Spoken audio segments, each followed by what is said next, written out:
kupera musana mvumukira kana kubasa. Mutsvaga basa. Basa ringi. Mutsvaga kabasa mwana. Basa ringi. Ngamboshandei.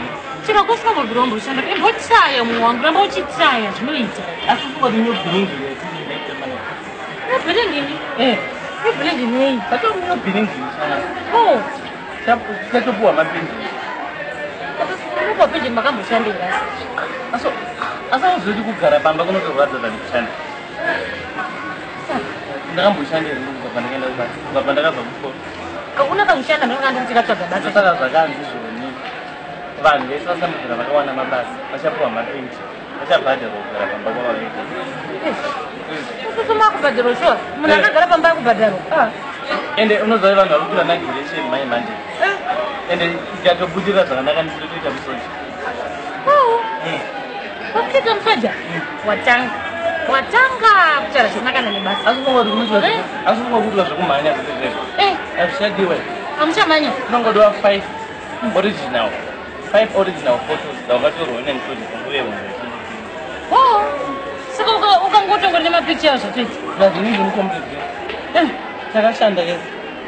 Kushanda kwacho wamuchera ikoko kupi? Kuforwardera mameseji paWhatsApp. Nditaimbobva paWhatsApp nai? Ndatoshanda. Saka muntu zvoti makutokwanisa kunoita musoja? Kupada kungoti panagiresheni chete. Vanhu voverenga voona kuti vanhu vangani. Vasina mbogara maropa. Vasina mbogara vakawana mabasa. Saka iyo nagiresheni yacho iyo nagiresheni yacho ndeyekutoti muwane basa? Saka zvoita. Zvakanzi chaitwa impeachment topuwa mari kutanga machete. Neiyo impeach yacho iyo? Ndakangwarira ke. Hazvo shuwa saka disem wangwarira muwangu. So kundizoti iwe ukatanga chechi ndiunenge watoopaseke. Ukaitwa musoja zvoroti ndaamai musoja. Ndaamai pasi. Mai pasi. Mai mufundisi, mai musoja zvese. Toita tichinyekuda mativi vanhu vachivona.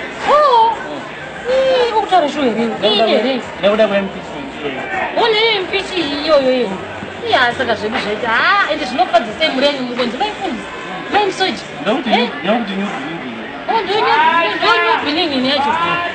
Saka zvaita. Saka nyika yachinja. Yachinja zveshuwa. This time ndakuzogara. Ungata sei nembrese iyi. Yakwanaya. Kana. Dzatonaiwedza.